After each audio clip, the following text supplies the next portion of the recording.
All right, well, good afternoon, everyone. Thank you so much for joining. We'll give a couple more minutes for our audience members to join us, but I'll give a quick introduction and then we'll jump right into the conversation. Thank you to our panelists and audience for joining us today. Welcome to the Glasswing Ventures Club. My name is Emma Marty. I am the Director of Platform and Marketing here at Glasswing. For those who may not be familiar with Glasswing Ventures, just a brief background.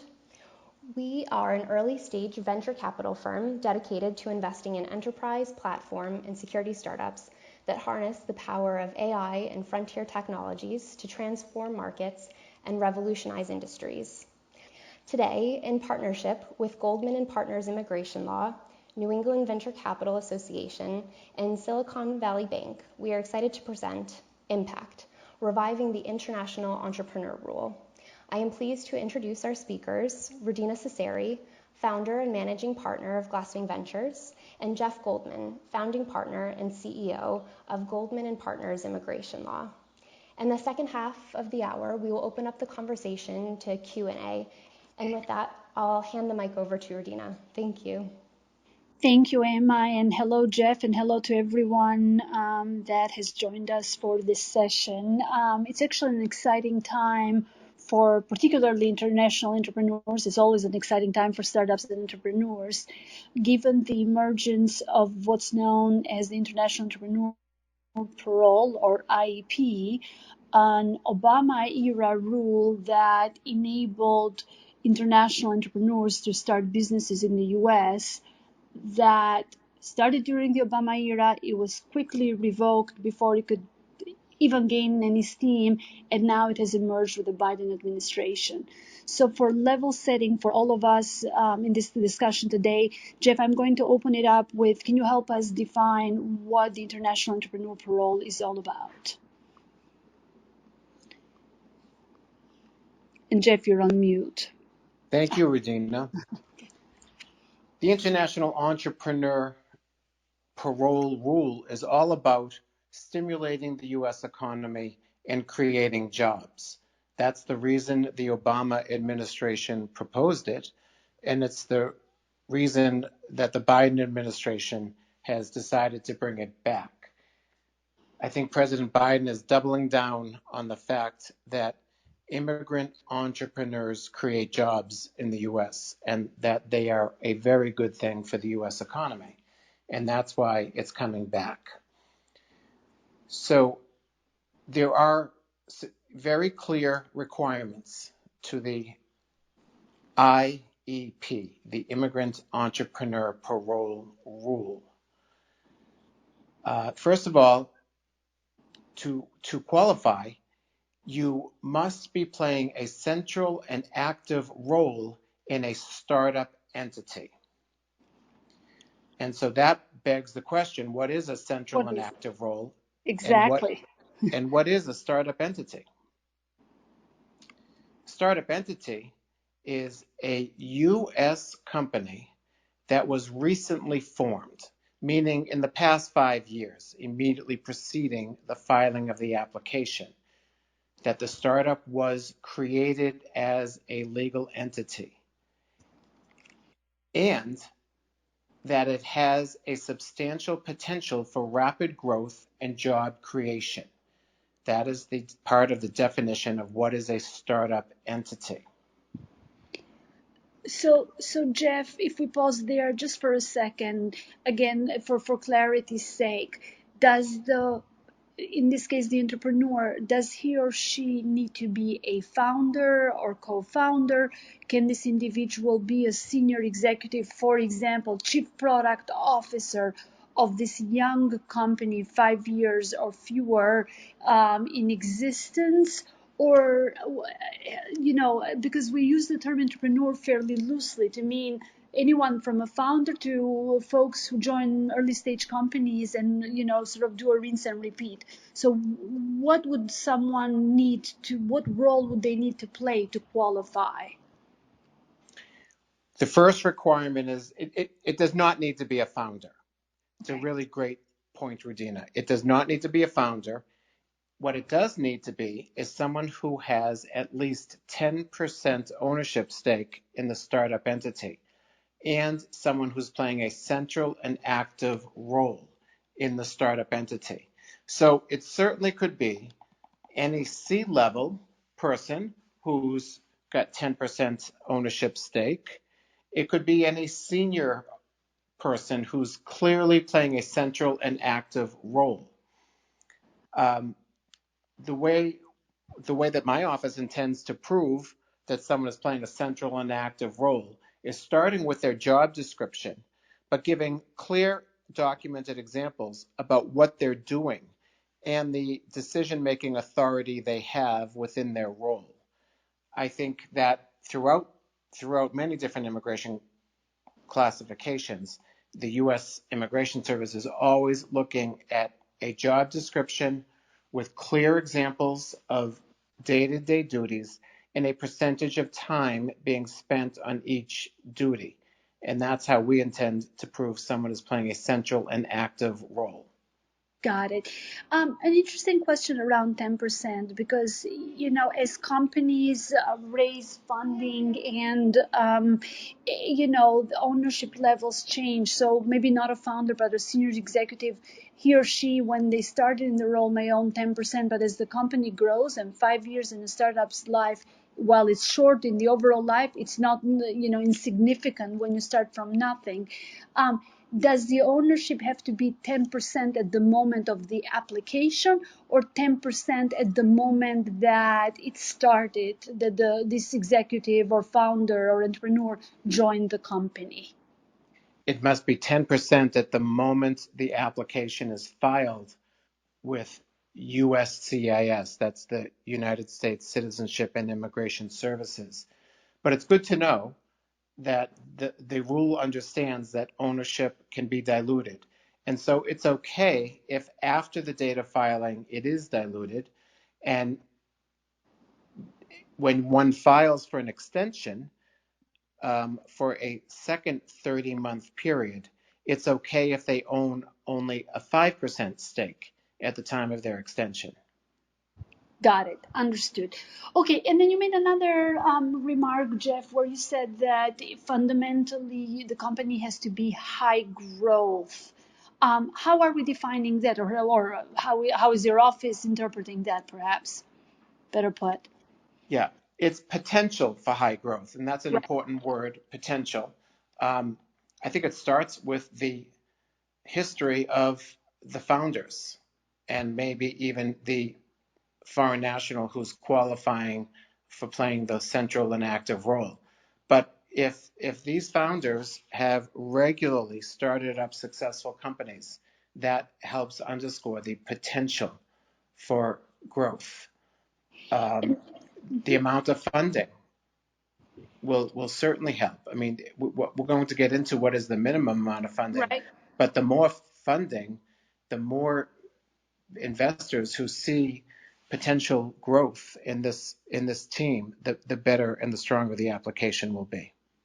So let's talk about that funding, both in terms of what are the minimums, understanding that more is better in this instance, but also the where is the funding coming from? Does it matter if it's a group of angel investors versus a loan, honestly, versus venture-backed funding? Any subtleties in how those are viewed? So both amount and source of capital. Right.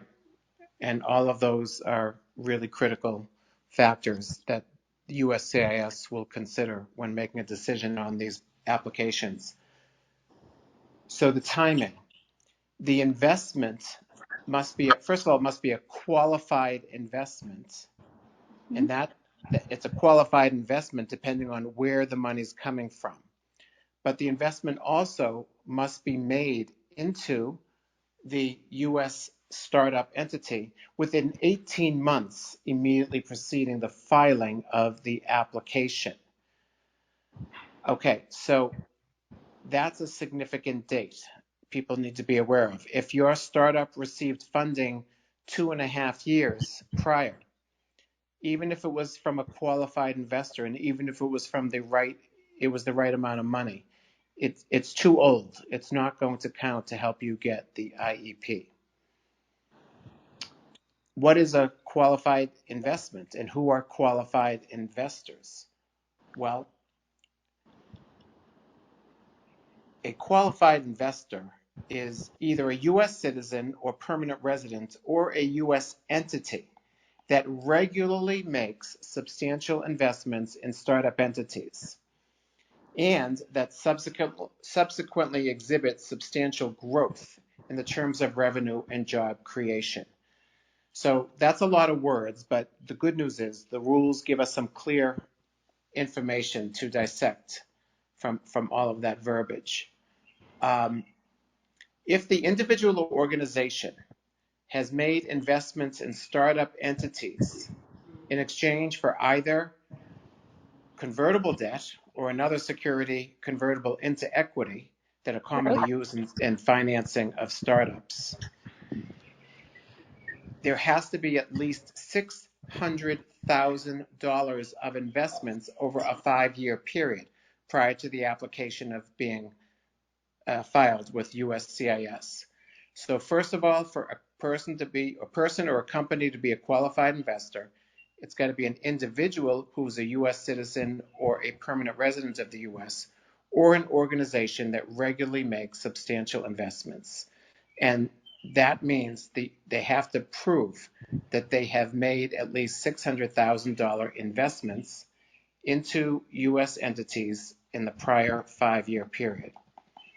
And that at least 2 entities that received these investments have either created 5 jobs or generated at least $500,000 in revenue over the prior 5 years. So that's a lot to prove, but at least it's clear. We know the rule and we know the evidence that we need. The evidence is going to be the documentation from the closing of these investments that total at least $600,000, and it's going to be documentation that the organizations receiving the investments generated at least $500,000 in revenue. It can be audited annual reports, can be tax returns. It's trustworthy evidence that the organizations will have to gather. And it's interesting. Go ahead. Sorry, Jeff. Well, you need help. You can't do it alone. You're going to need the investor to come up with documents that involve other investments. And they may think it's confidential. They may not want to hand it in, but they're going to have to in order to prove that they did make the required amount of qualified investments in the past. And it's interesting, I was going to say, Jeff, because in many ways, if the entrepreneur has started a company and it's receiving what I would normally in my everyday lingo use institutional funding from venture capital firms, whether it's their pre-seed round, seed round and beyond, it's almost binary. If you get that, by default, a lot of these investors are, build portfolios. By default, they have created more than 5 jobs. By default, somebody somewhere has generated more than 500K in revenue. So it's almost, putting aside the burden, creating a burden on your investor, if you're the entrepreneur, to share information that they otherwise may not be willing to share. If you raise institutional capital, it becomes at least straightforward, the proving part of it. Again, putting a pause on whether the investor is willing or not to share that information. It sounds to me like it gets a little trickier if it's individuals that are making these investments, and there are plenty of angel investors out there, because the bar is a little higher, and they may or may not have made enough investments, and will they want to get into their personal taxes? So, am I understanding you correctly? Yeah, that's exactly right. I mean, I think the reality is everyone wants this to work, and this is confidential information. It's not as if USCIS is posting on their website the evidence that people are handing in. They are bound by confidentiality. So since everyone is on the same page and want it to work and need it to work, I don't think it's such a high burden for an organization to come up with the required evidence. And an individual, if they qualify, if they have the right evidence, then there's no reason they wouldn't turn it over. So let's talk about the nuts and bolts. I woke up, I'm going to start a company, I'm a national, an international founder. What does the process look like? So I contact you. Walk us through what the process looks like. The first thing I'm going to do is to review all of the options, because nobody should be applying for the International Entrepreneur Parole unless they've considered alternatives that might be better. And there are alternatives that are better, perhaps certainly maybe for the investor, but definitely for the foreign national. And that's because there are restrictions on the IEP. Let me give you a few examples, Radina. Okay. First of all, if you are granted IEP, the timing is out of your hands on when you'll actually be able to arrive in the U.S. Let me explain. It is not possible for somebody inside the United States, whether they're legal or undocumented, it's not possible to receive the IEP from inside the United States. One must be outside the United States entering and asking the U.S. Customs and Border Protection officer at the port of entry for parole to enter. Parole means permission. Right. Why So, is that? I mean, because you have so many international founders, they're finishing their education, they're on F1 visas or whatnot, and they just want to go and build their company in the US. If the goal is job creation, why do we need to kick them out before they can come back in? because President Obama and now President Biden did not have the support of at least 60 members of the Senate to pass a new law that could easily solve the problem you're talking about. So instead, both presidents had to do this through an executive order or presidential proclamation. And the only way they can do it is through the parole rule that says any president can grant parole to one person or a category of persons if they find it's in the national interest of the country. And that's why we're stuck with this parole rule rather than a visa classification, which is a non-immigrant classification that comes with tremendous benefits. So to that end, during the Obama administration, before it changed to the Trump administration, were we able to test the parole rule, and was there an average time to approval for foreign nationals waiting outside the U.S. to be approved? Unfortunately, no. Okay. There was no time. Unfortunately, even with a really dynamic platform to help immigrants prove their value to the United States, President Obama ran into problems with Congress. He never did pass any overwhelming immigration laws, and only at the very last minute did he come up with this this international entrepreneur rule. So he passed it in early after the election, when Trump won the election, and he declared the rule after the election. It was to go into effect in 2017 in July, but before it could ever go into effect, President Trump was in power and he withdrew the rule.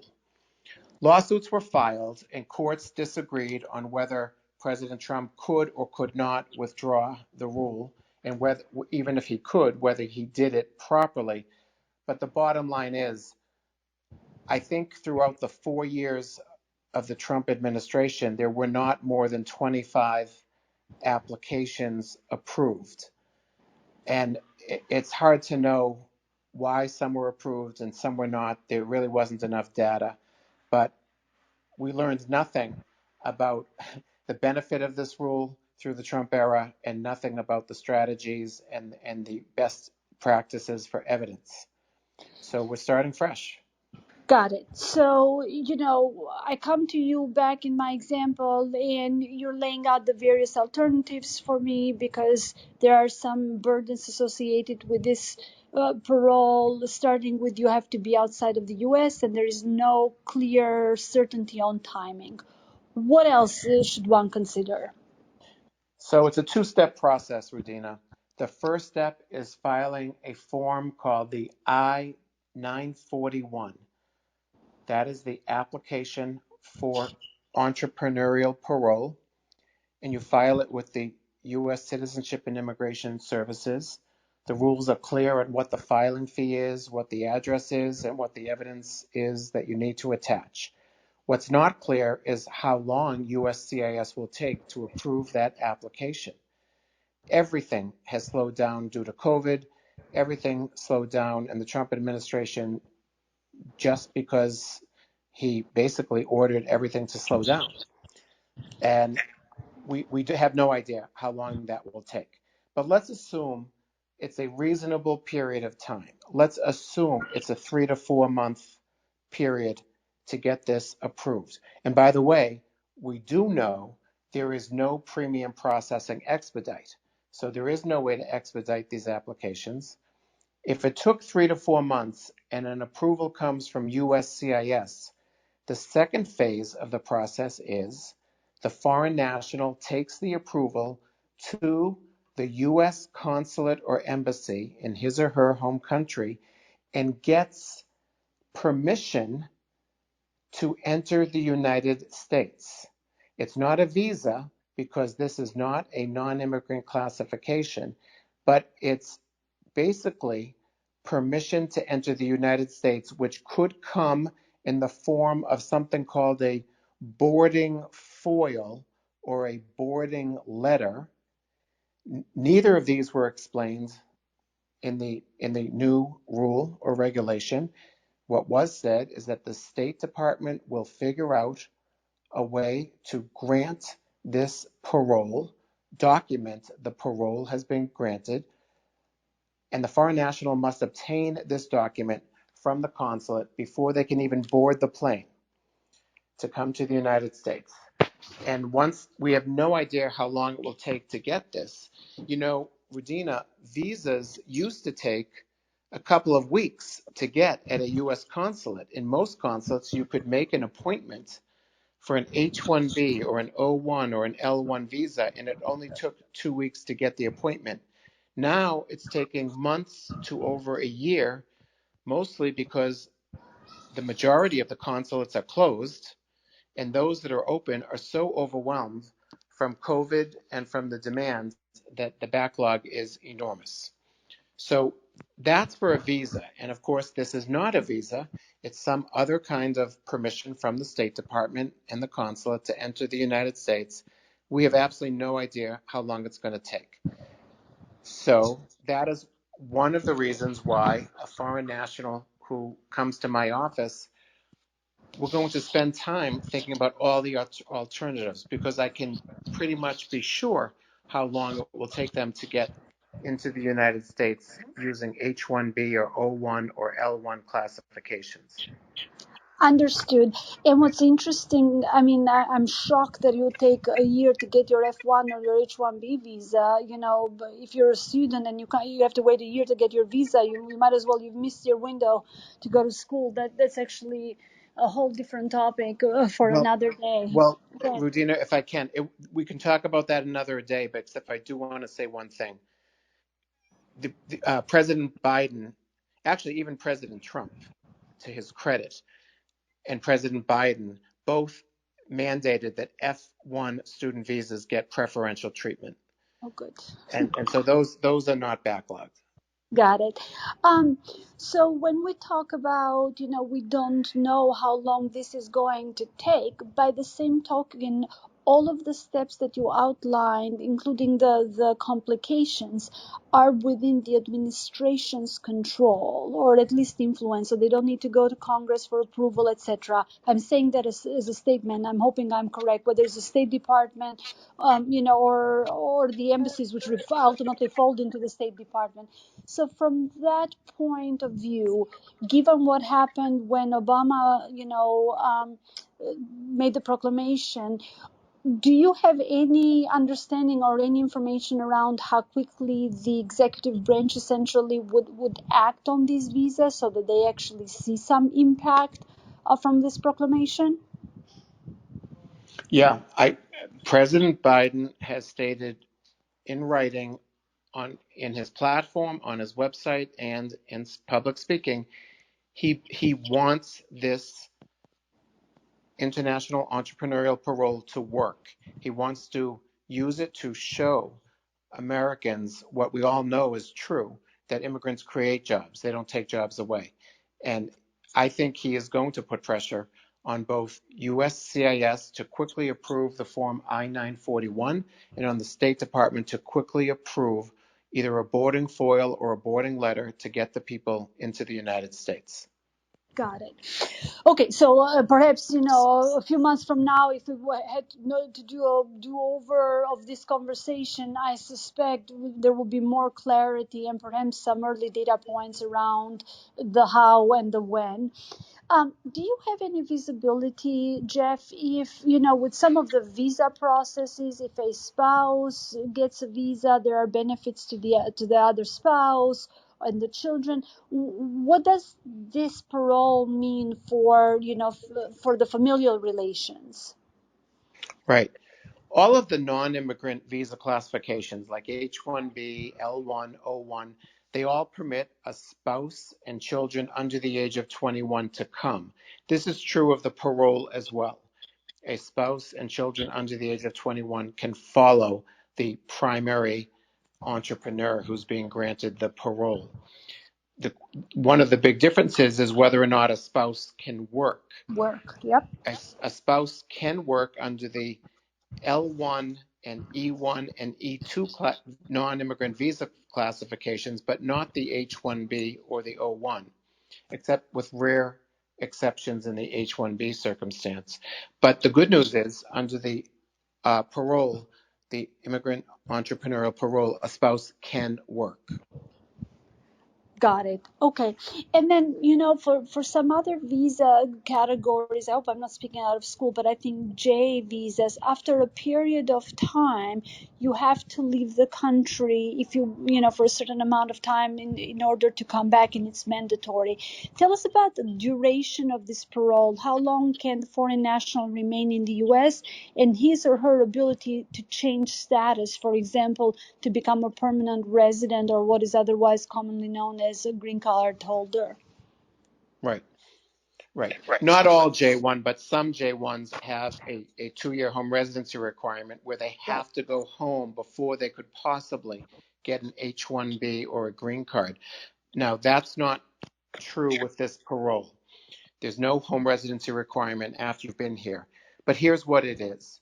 You get an initial period of authorized stay of 30 months. That's 2.5 years. And during that period of time, you can come and go and come and go. But you cannot change your status to any other non-immigrant status while you're inside the United States. You can only do it outside the United States by getting a new visa at a U.S. consulate. So let's say an entrepreneur enters an entrepreneurial parole and they win the H-1B lottery and they realize that they're better off on H-1B for several reasons, and they want to change to H-1B. They would have to make an appointment at a U.S. consulate. That, after their H-1B is approved, they've won the lottery, their H-1B would be approved by USCIS. They make an appointment for a visa at a U.S. consulate outside the U.S., and then they can, on October 1st, which is the first day of the next fiscal year, they can enter on H-1B status, but they could not change their status while in the U.S., and their families cannot change their status either. So frankly, the entire family would need to leave, get a proper visa, and enter the US in that classification. Frustrating. And that is why some people may not find parole the best path. For instance, if they're here as an F1 student, they're an entrepreneur, they've got a great startup, they've received the right amount of investment, and it's come from a qualified investor. If they qualify for an O1 because they've won awards and prizes, and part of it might be one of the awards would be the investment that we're talking about, or the several investments, and maybe they've also played a critical role for their startup company that has a distinguished reputation. Maybe they've also been a judge or a referee of the work of others, or authored scholarly articles. That would be enough to qualify for O1, and they might be better off on an O1 because then they can change their status right in the US from F1 to O1 without leaving, and so could any spouse or minor children who are on F2, and they can pursue a green card directly from O1 status to permanent residency. So the parole, not only does it not permit you to change your status here in the US, it does not permit you to get a green card here in the US.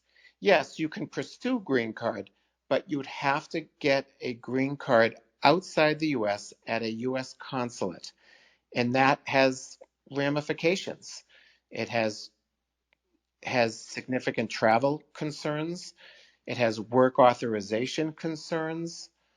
Um, and some people clearly will be at a disadvantage if they need to leave the US to pursue a green card.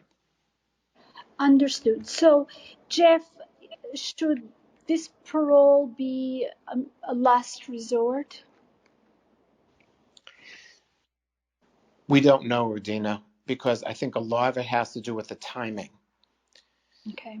I think if it turns out that we are getting approvals of the Form I-941, the application for the parole, and the boarding foil from the consulate, and people can arrive here within a few months, that is going to be a great path to start. But my clients are also going to be considering, should they also be pursuing a non-immigrant classification like O1, H1B, L1, E1 or E2, because those classifications in the long run are probably going to be more beneficial. Understood. And Jeff, at the risk of overwhelming the audience, you talked about O1 as, category where basically you're showing outstanding and exceptional capabilities through awards, publications, etc.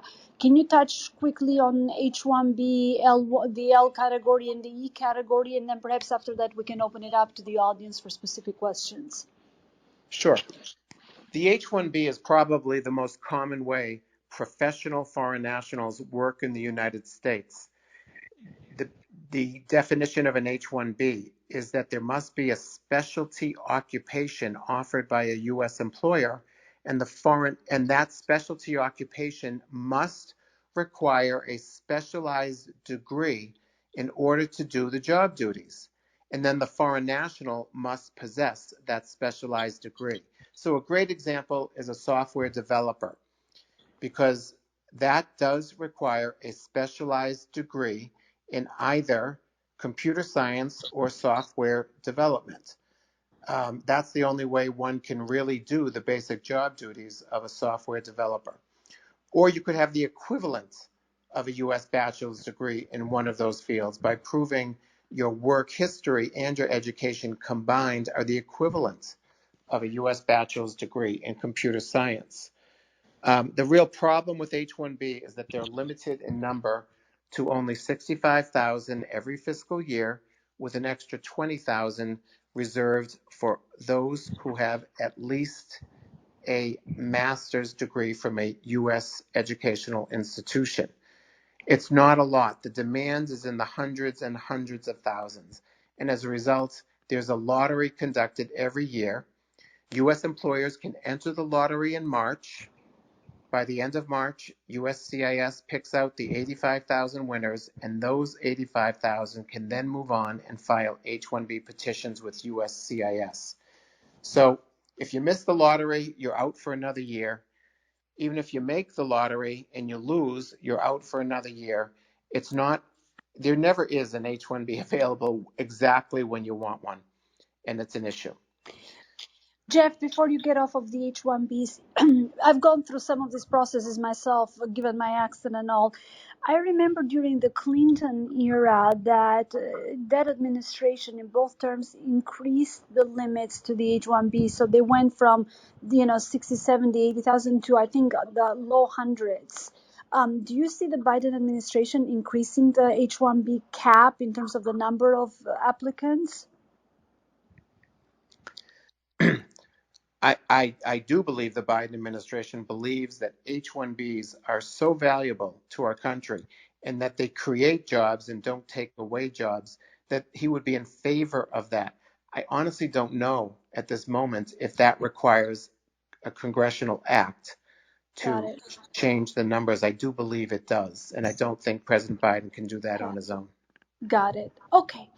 Let's go ahead with the category L and E. L1s are for multinational companies. That's where there's a company outside the US and a company inside the US, and they have common ownership. Either one owns the other, or they both are owned by the same individuals or the same entity. If it's true that the foreign national worked for at least 1 year outside the US for the multinational company, 1 year out of the prior 3 years outside the US, and if that foreign national worked as either an executive or manager, or a person who had some measure of advanced or specialized knowledge about the industry or about the company's proprietary technology, then that person can be transferred to work for the US entity. And this can be for 5 or 7 years on L1 status. And if you're an executive or manager, you have an advantage in pursuing a green card. And the L1 is highly prized because, one, there's no limit. They're always available. There's an expedited or direct path to green card, and a spouse can work.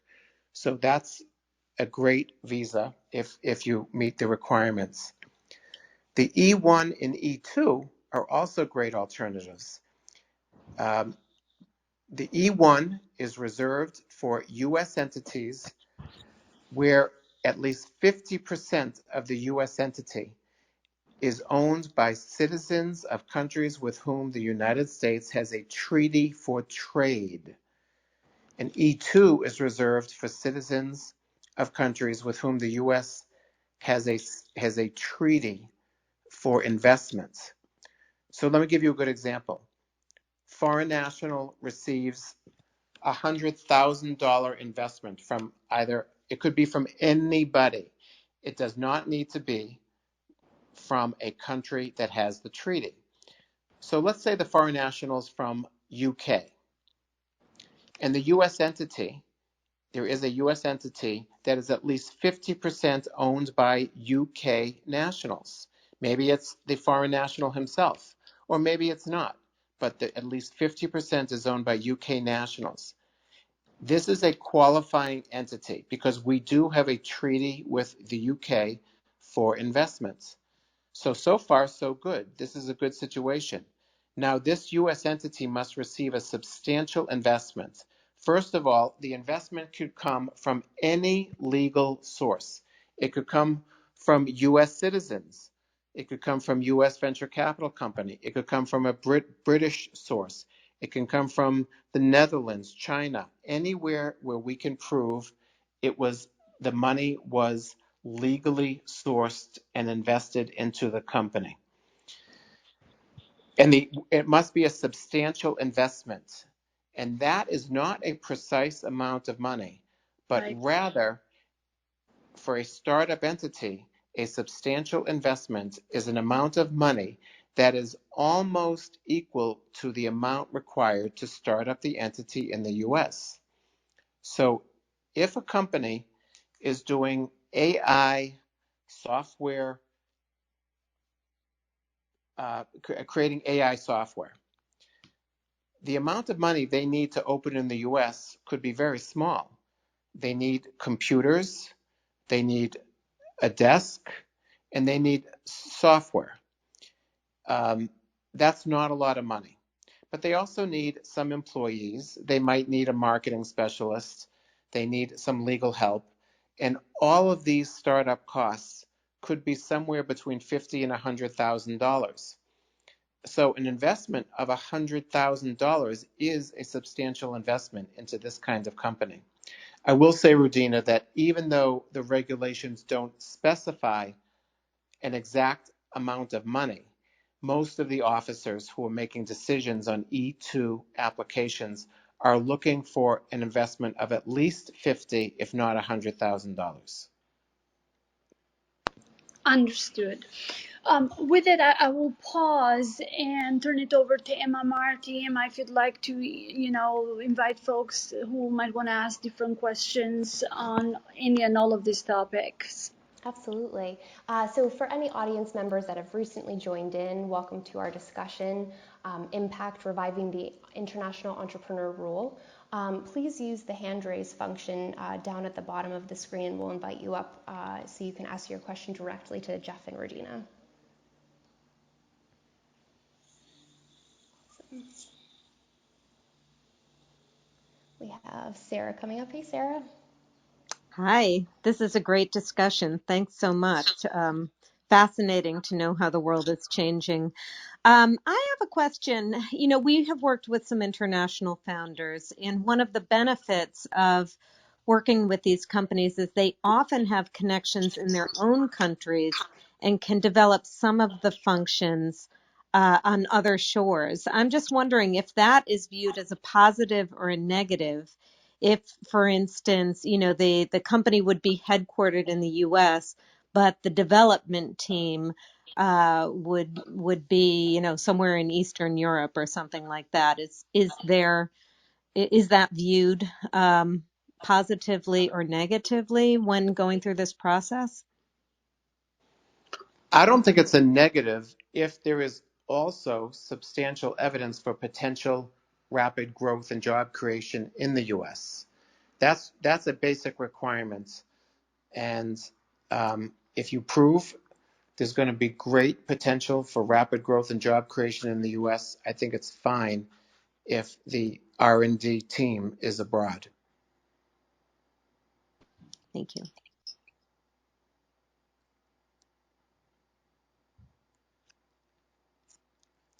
Awesome. We have another member of the audience joining. Hi, Jeff. Thanks a lot for the talk. It's very interesting. One question I have is that you mentioned the F1B and the L1B, the L1 visa. Are those accessible actually for entrepreneurs? Because I never heard of, just anecdotally, I just never heard someone mention those. I think I need you to repeat the question. Oh, sure. So you mentioned during the talk H1 visas and L1 visas as a possible alternative for an entrepreneur. Anecdotally, I've never heard of an entrepreneur that was on one of those visa type. Is there a reason for it, or? I'm really glad you asked that question. So in L1, thousands of L1 entrepreneurs in the US, because it is absolutely allowed that an entrepreneur who starts his or her own country can apply for an L1 and transfer themselves here. It's actually very common for a foreign founder to come to the US in L1 status. But H1B requires that there be a valid and truthful employer-employee relationship. And so, for the most part, this has scared away entrepreneurs who are founders of companies because they've been told, I think incorrectly, but they've been told online by the people chatting in different forums that you cannot self-sponsor an H-1B. But that's not true. We regularly help founders of startups qualify for H-1B. And here's why. USCIS has a definition of a bona fide employer-employee relationship, and it's all about control. They want evidence to prove that the foreign national does not control his or her own employment. So, what do you do when the founder owns 100% equity in the company? And of course, they control their own employment because they own the company and they're not going to fire themselves. Well, it turns out USCIS agrees that there will be a bona fide employer-employee relationship if the bylaws of the company, which are the rules on how a company shall operate and be governed, if the bylaws state that there shall be at least 3 members of the board of directors, and that the board of directors have the right to fire any employee upon a vote of the majority of the board of directors, including the CEO, who might own 100% of the company. And if the bylaws further state that no equity owner, no matter how much they own, can oust a member of the board of directors unless there is a majority vote of the 3-person board of directors, those bylaws mean that the foreign national who owns 100% of the company can indeed be fired if the other 2 members of the board of directors want him or her fired, and they can't stop it. And USCIS regularly approves that as being a valid employer-employee relation. So we are in the business of helping founders get H-1Bs all the time. Gotcha. Thanks a lot about that.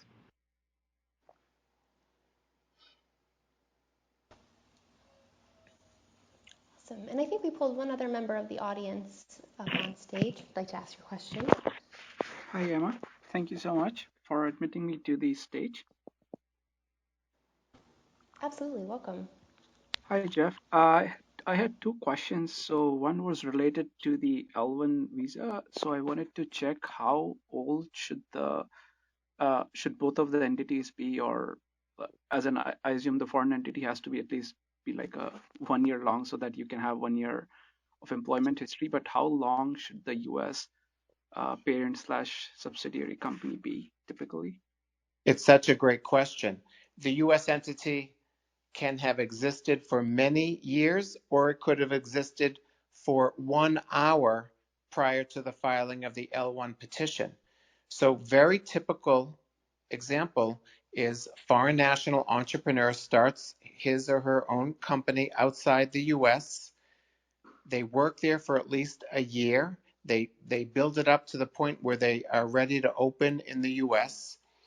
and they're working on the L1 requirements. They're busy putting together an L1 petition, but they're also working with a corporate lawyer to form the U.S. entity and to create the qualifying relationship. So that might take right up until the day that we file the L1 petition, but it's okay as long as at the moment we file the petition, the U.S. entity exists, it has a tax identification number, and we have the documents to prove it has a qualifying relationship with the foreign entity, meaning one owns the other or they both are owned by the same people or entities, and that's what's required for the L1. In fact, the U.S. entity doesn't need to have existed at all during the 1 year of employment abroad, and they don't need to have been related to each other during the 1 year of employment abroad. Great. Thanks, Jeff. I had another somewhat of a follow-up question for this. So what is the kind of proof of employment for the parent company the one-year employment company? Because like, let's say if there was a startup, it generally will not have, maybe they don't have cash flow, so that they're not even paying the founder. So how is what kind of proof is generally required for that 1 year of past employment? Right.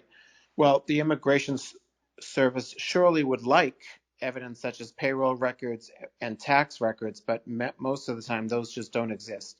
So we regularly succeed with using emails, texts. Sometimes we print out 50 pages of emails or texts to show that regularly over a course of at least 1 year, this person was communicating with colleagues, with other businesses, with lawyers and accountants, all about the activities of this company. And we find that to be very helpful because that is documented evidence that was created in real time, and the Immigration Service trusts it.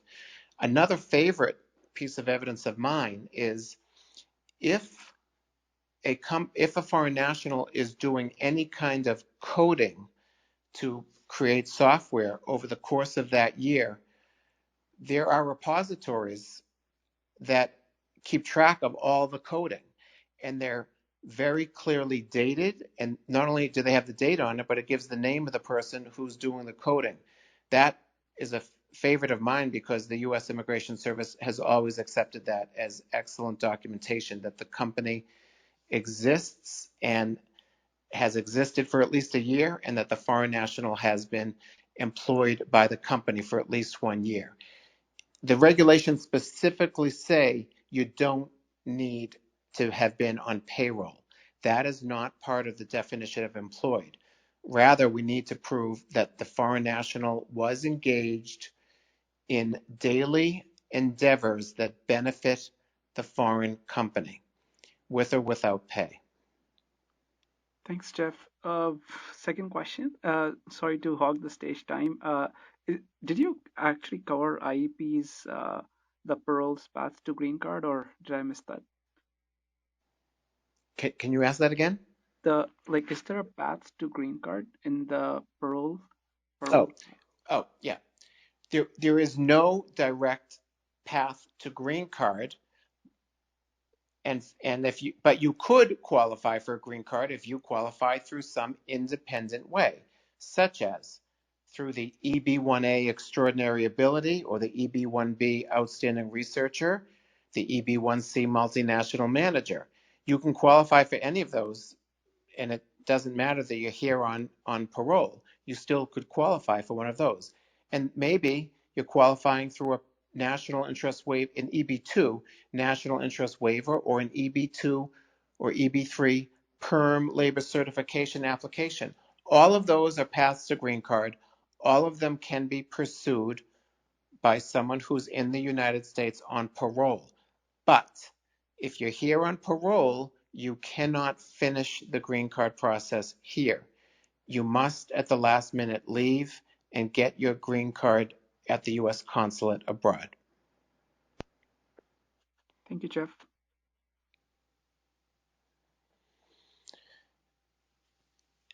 Emma, I have a question that someone has somehow sent me directly, and I think it's a good one, so I'd like to say it and give the answer. Absolutely.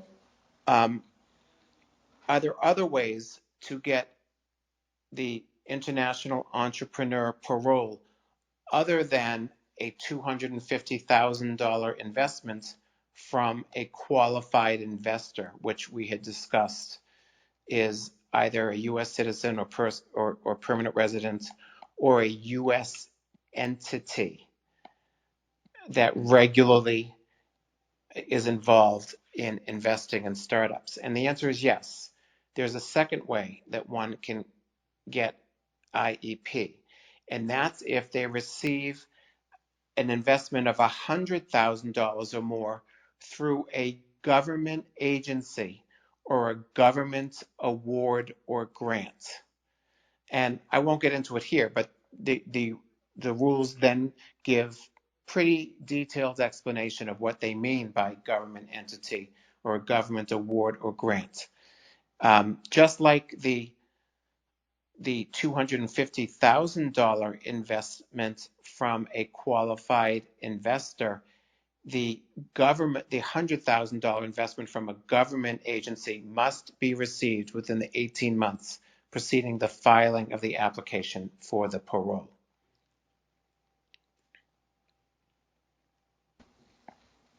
Excellent, thank you for that.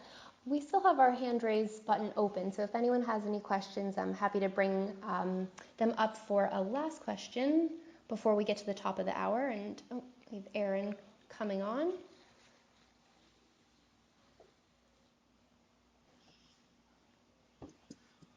Hello, thank you for having me. My question is about the entrepreneur parole. You mentioned that the foreign national cannot change status while he is in the U.S. But besides having to travel to the foreign consulate to file for a visa or a green card, what are the implications that this has besides, just having to physically travel to the consulate?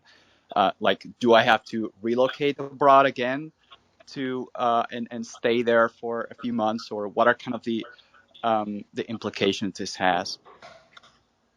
Right, Aaron, that's a good question. So no, there's really no negative implications. Someone who's granted the IEP will have 30 months with the right to one time extension of 30 more months. So that's a total of 5 years.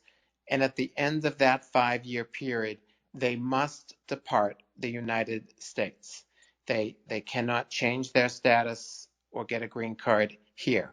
But once they depart, they're fully eligible to come right back in any possible classification in which they qualify. So hopefully they've been thinking about this ahead of time and not waiting to the last minute, and maybe they have already planned a valid H-1B. Maybe they won the lottery along the 5-year period, and they're going to get an H-1B. Maybe they come from a country that has a treaty for investment, and they're going to get an E-2. And they already have these things lined up. I do think it might be difficult to immediately turn around and enter the United States as a visitor after 5 years of being here on the entrepreneurial parole, because I think most officers will not believe that you're coming in to visit and not work. Yeah, that makes sense. Thank you so much. I have a follow-up question, and that is that is it actually possible to make, considering that if I were to do the entrepreneur parole, is it possible to make a case later on, let's say after an extension, for an EB1 or an EB2 NIW, national interest waiver, based exclusively on the success or the good outlook of this startup? Or do I need would I need something else to make the case for this permanent residency? Well,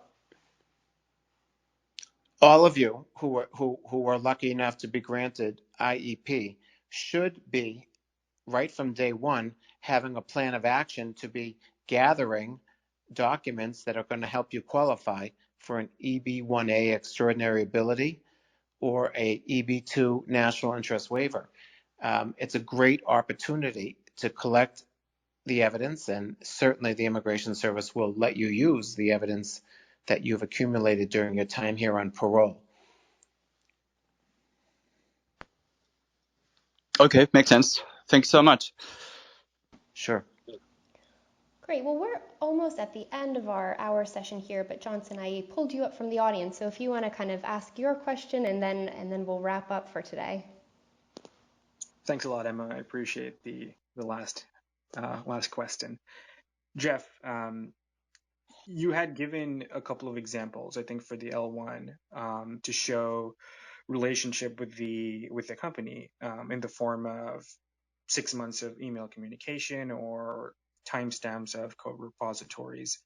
In a similar fashion, I understand that there's a list of evidence for the O1, which varies from being a judge in a competition or an award, which can be in the form of a successful funding round like that, is there any other evidence that is not conventional that you think would add value to an O1 application? Oh, well, I specialize in non-conventional evidence, so I'm really excited about the question. I don't know how non-conventional it is, but you know, a lot of great evidence can come from your own inbox, and I always encourage clients to take time to search through their inbox, because if you're trying to prove that you have made original contributions of major significance, the U.S. Immigration Service demands evidence of a wide range of influence of your original work. And sometimes hidden in your inbox is all sorts of great inquiries from around the world asking you for your thoughts on this. Or could they have a copy, an advanced copy of this paper? Or could you collaborate with them on this project? And this is great documented evidence of the wide range of your of the implications of your original work. So that's one place I always encourage people to look for. If you're trying to prove that you've won an award for excellence, one of the toughest parts of that is proving that not that you won the award, but that the award was for excellence in the field. Because sometimes awards are given out not because of excellence, but for other hosts of reasons, such as potential for the future. So you're going to be disappointed if you end up not convincing the Immigration Service that the awards were for excellence. So one way we document that is to show a history of all the other people who have won these awards and what they had done prior to winning the award and what they accomplished. And we show dozens of people who won that award who had accomplished true excellence before they won that award. And we say it's more likely than not, which is the standard of proof, more likely than not, that this award requires excellence. And then, of course, we get a letter from the organization who gives the award that says it. But USCIS never accepts a letter from an organization as proving anything if you don't have documented evidence to support it. So finding the history of other people who have won these awards for excellence are a great way to prove that the awards are indeed require excellence. I think those are two examples of maybe a little bit different thinking on how to come up with strong evidence.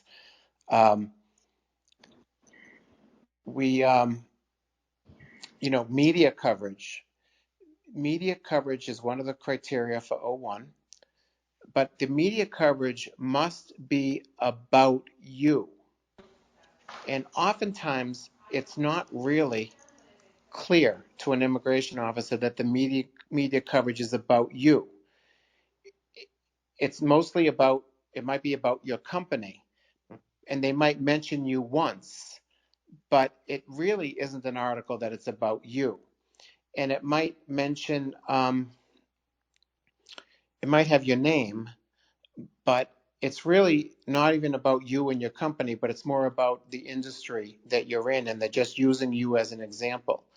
But we have bolstered evidence to prove that it really is about you by showing what led from this media coverage, what happened because of the media coverage. So we've had letters from people who say they didn't even know about you until they read this media piece, and then they knew about you and they invested in you. Or people who signed contracts for work because they read about you in this article. And we show that it certainly was about you because the world out there reading this took it as being about you. So that's one way to help prove that the media coverage is about you. And I just thought of one more very important piece of strategy to use in documenting an O1. Awards and prizes are often given to companies. Funding is given to companies and not directly to you. But we always have investors say when they invest in a company, they're investing in the people who started the company. They're betting on the founders, and they would never have invested in this company but for you. So that's it. Those are some strategies that you can use to pursue O1. Thanks a lot, Jeff. I appreciate that. Thank you, Jeff. And I think that's a great place to kind of leave it today. So I just really want to thank you and thank you, Regina, for joining us for this really great discussion and for the valuable information. Really appreciate the time and the information you gave us today. Thank you, Jeff. Thank you, Emma, for organizing. Yeah, thank you all.